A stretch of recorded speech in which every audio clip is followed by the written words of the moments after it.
प्रेम से बोलिए माँ भगवती और माँ दशा माता की जय। प्रिय भक्तजनों, आज आपको सुनाते हैं दशा माता व्रत की दूसरी कहानी। सबसे पहले प्रारंभ करते हैं भगवान श्री गणेश की कथा से। प्रेम से बोलिए भगवान गणपति की जय। एक समय की बात है, एक गांव में माँ बेटी रहा करती थी। एक दिन वह बेटी अपनी माँ से कहती है कि माँ, गांव के सारे लोग गणेश मेला देखने जा रहे हैं, तो मैं भी मेला देखने जाऊंगी। तब माँ ने कहा कि बेटा तू अभी छोटी है, वहां पर बहुत भीड़ होगी, अगर कहीं गिर गई तो तुम्हें चोट लग जाएगी।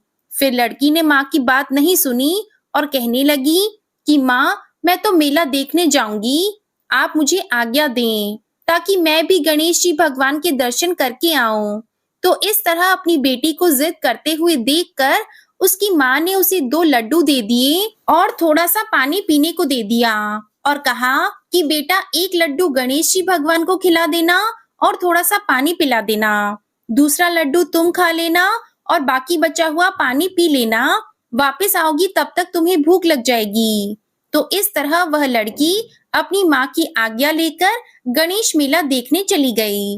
मेला खत्म होने पर सारे गांव वाले वापस आ गए, लेकिन वह लड़की घर नहीं आई। मेले में जो गणेश जी की मूर्ति थी, उसके पास वो जाकर बैठ गई और कहने लगी कि गणेश जी, एक लड्डू खा लो और पानी पी लो, माँ ने भेजे हैं और कहा है कि एक लड्डू और थोड़ा सा पानी आपके लिए है और दूसरा लड्डू और बचा हुआ पानी मेरे लिए है। पर गणेश जी तो नहीं आए। थोड़ी देर बाद वह कहने लगी कि गणेश जी, पहले आपको खाना है, आपके खाने के बाद ही मैं खाऊंगी और मुझे जोरों की भूख लगी है। इस तरह कहती हुई बार बार गणेश जी से वो प्रार्थना करने लगी। कहते कहते सारी रात बीत गई। गणेश जी सोचने लगे कि अगर मैंने एक लड्डू नहीं खाया और पानी नहीं पिया तो यह भूखी ही यहीं पर बैठी रहेगी और घर नहीं जाएगी। यह सोचकर गणेश जी एक लड़के का वेश बनाकर वहां पर आए और कहने लगे कि लाओ मेरा लड्डू और थोड़ा सा पानी।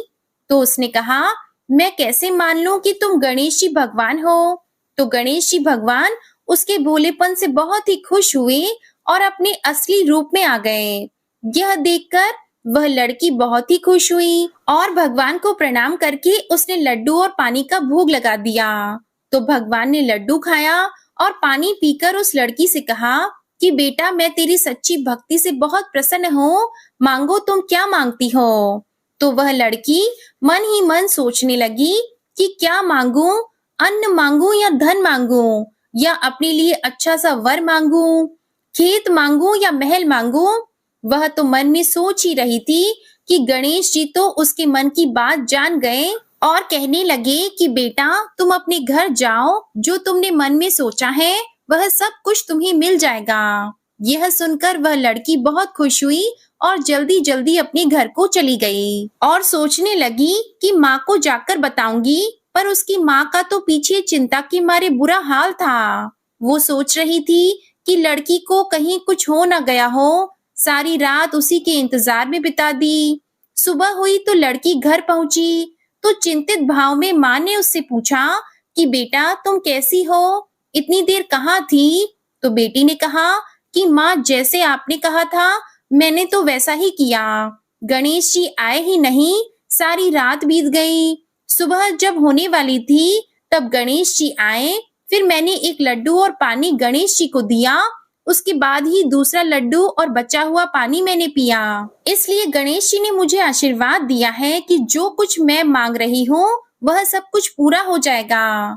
यह सुनकर उसकी माँ बहुत खुश हुई और माँ बेटी के देखते ही देखते जैसा लड़की ने सोचा था वह सब कुछ हो गया। हे गणेश जी भगवान, जैसे आपने उस लड़की की पूजा स्वीकार की वैसे सबकी करना, सुख सौभाग्य सबका बनाए रखना। बोलिए गणेश जी भगवान की जय। अब सुनेंगे दशा माता की दूसरी कहानी, राजा की 2 रानियों की कहानी।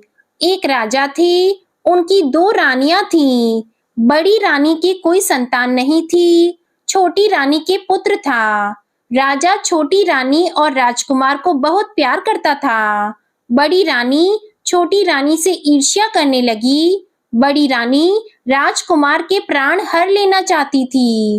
एक दिन राजकुमार खेलता खेलता बड़ी रानी के चौक में चला गया। बड़ी रानी ने राजकुमार के गले में एक काला सांप डाल दिया और छोटी रानी दशा माता का व्रत करती थी। राजकुमार दशा माता का ही दिया हुआ था। दशा माता की कृपा से राजकुमार के गले में सांप बिना नुकसान पहुंचाए चला गया। दूसरे दिन बड़ी रानी ने लड्डुओं में जहर मिलाकर राजकुमार को खाने के लिए दिया। राजकुमार जैसे ही लड्डू खाने लगा तो दशा माता एक दासी का रूप धारण करके आई और राजकुमार के हाथ से लड्डू छीन लिया। बड़ी रानी का यह वार भी खाली गया। रानी को बड़ी चिंता हुई कि किसी भी तरह से राजकुमार को मारना है। तीसरे दिन जब राजकुमार फिर बड़ी रानी के आंगन में खेलने गया तो रानी ने उसे पकड़कर गहरे कुएं में धकेल दिया। क्योंकि कुआं बड़ी रानी के आंगन में बना था, इसलिए किसी को भी पता नहीं चला कि राजकुमार कहाँ गया। लेकिन जैसे ही बड़ी रानी ने राजकुमार को कुएं में धकेला तो दशा माता ने उसे बीच में ही रोक लिया। इधर दोपहर हो जाने पर राजकुमार के न लौटने पर राजा और छोटी रानी को चिंता सताने लगी। दशा माता को भी इस बात की चिंता हुई राजकुमार को उसके माता पिता के पास किस प्रकार पहुंचाया जाए। राजकुमार को तलाश करने वाले कर्मचारी निराश होकर बैठ गए। राजा और छोटी रानी पुत्र शोक में रोने लगे।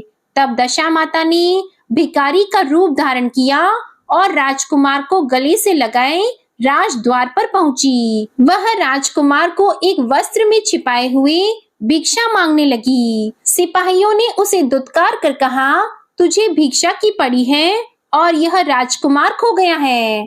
सारे लोग दुख और चिंता से व्याकुल हो रहे हैं। इस पर दशा माता बोली, भाइयों, पुण्य का प्रभाव बड़ा ही विचित्र होता है। यदि मुझे भिक्षा मिल जाए तो संभव है कि खोया हुआ राजकुमार तुम लोगों को मिल जाए। यह कहकर वह देहरी पर पैर रखने लगी। सिपाहियों ने उन्हें आगे बढ़ने से रोका। उसी समय दशा माता ने बालक का पैर वस्त्र से बाहर कर दिया। सिपाहियों ने समझा कि कुंवर उसके हाथों में है, इसलिए उसे अंदर जाने दिया। दशा माता कुंवर को लिए हुए भीतर चली गई। उसने राजकुमार को चौक में छोड़ दिया और वापस चली गई।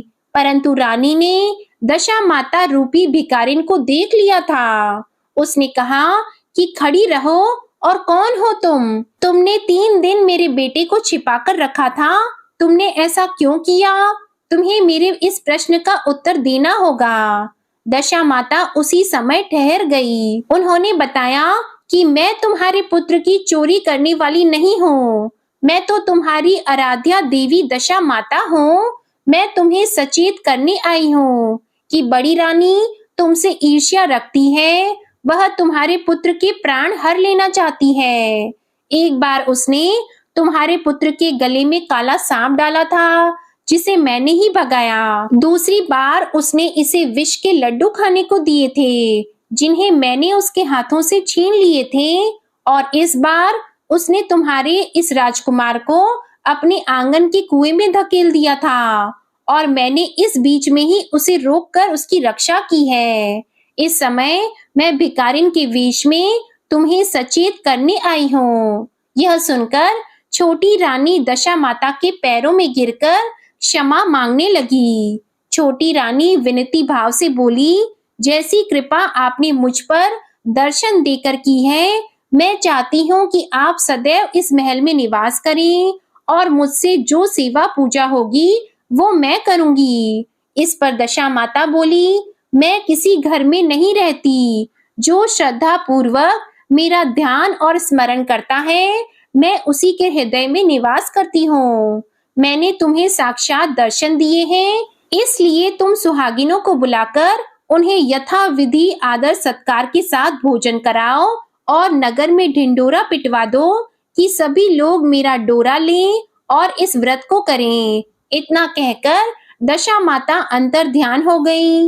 रानी ने अपने राज्य की सौभाग्यवती स्त्रियों को निमंत्रण देकर बुलाया और उबटन से लेकर शिरोभूषण श्रृंगार कर उनकी यथाविधि सेवा करके उन्हें भोजन करवाया और दक्षिणा में गहने देकर उन्हें विदा किया। रानी ने अपने राज्य में ढिंढोरा पिटवा दिया कि अब से सब लोग दशा माता का डोरा लिया करें। प्रेम से बोलिए दशा माता की जय। प्रिय भक्तों, दशा माता व्रत की पहली कहानी भी हमारे चैनल पर अपलोडेड है, आप उसे भी जरूर सुन लीजिएगा।